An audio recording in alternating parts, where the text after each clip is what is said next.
Halo semuanya, kami dari kelompok 9 yang terdiri dari Pina Rahmawati dengan NIM 2030602216 dan Desima Fitriani 2030602206, Zahra Amelia 2030602226, dan yang terakhir ialah Siti Tanjung.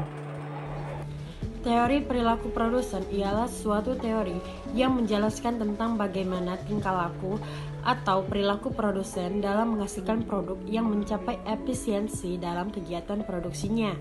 Produsen berusaha untuk menghasilkan produksi sebaik mungkin dengan mengatur penggunaan faktor produksi yang paling efisien. Pembahasan tentang perilaku seorang produsen digunakan untuk melihat sejauh mana sebuah entitas atau perusahaan dalam memproduksi kebutuhan konsumennya. Kegiatan produksi meliputi sebagai berikut. Yang pertama, from chain activity. Kedua, transportation. Ketiga, stroke. Keempat, merchandising. Dan yang terakhir ialah personal service. Perilaku menurut beberapa ahli. Menurut Heri Purwanto, perilaku adalah pandangan-pandangan atau perasaan yang disertai kecenderungan untuk bertindak sesuai objek. Sedangkan menurut Petty Kokopio, perilaku adalah evaluasi umum yang dibuat terhadap diri sendiri, objek, atau isu. Dan menurut Skinner, perilaku merupakan respon atau reaksi seseorang terhadap stimulus atau rangsangan dari luar. Tujuan kegiatan produksi yang pertama menghasilkan barang untuk memenuhi kebutuhan konsumen, yang kedua mendapatkan keuntungan sebanyak-banyaknya, yang ketiga memaksimalkan sumber daya yang dimiliki, yang keempat memaksimalkan hasil produksi, yang kelima yaitu mencari tambahan modal.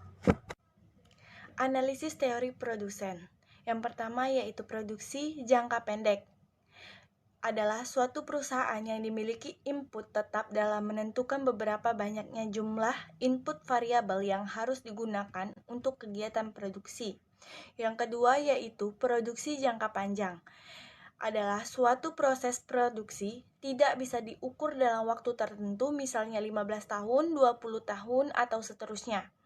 Ada 3 aspek dalam proses produksi adalah sebagai berikut. Yang pertama yaitu kuantitas pelayanan yang baik atau dihasilkan. Yang kedua yaitu bentuk pelayanan yang baik atau diciptakan. Yang ketiga yaitu distribusi spesial temporal dan barang atau jasa yang dihasilkan. Baiklah, saya Zahra Amelia akan melanjutkan materi selanjutnya, yakni tentang permasalahan seorang produsen. Permasalahan seorang produsen adalah bagaimana dengan adanya modal yang terbatas bisa menciptakan barang dengan kuantitas dan kualitas yang cukup baik. Adapun peranan seorang produsen.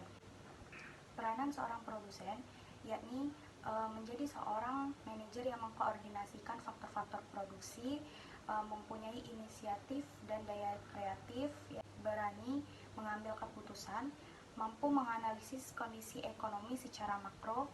Kemampuan seorang produsen dalam what, yakni barang apa yang akan diproduksi, how, bagaimana cara memproduksi, dan who, siapa yang terlibat dalam proses produksi, serta whom, untuk siapa barang diproduksi.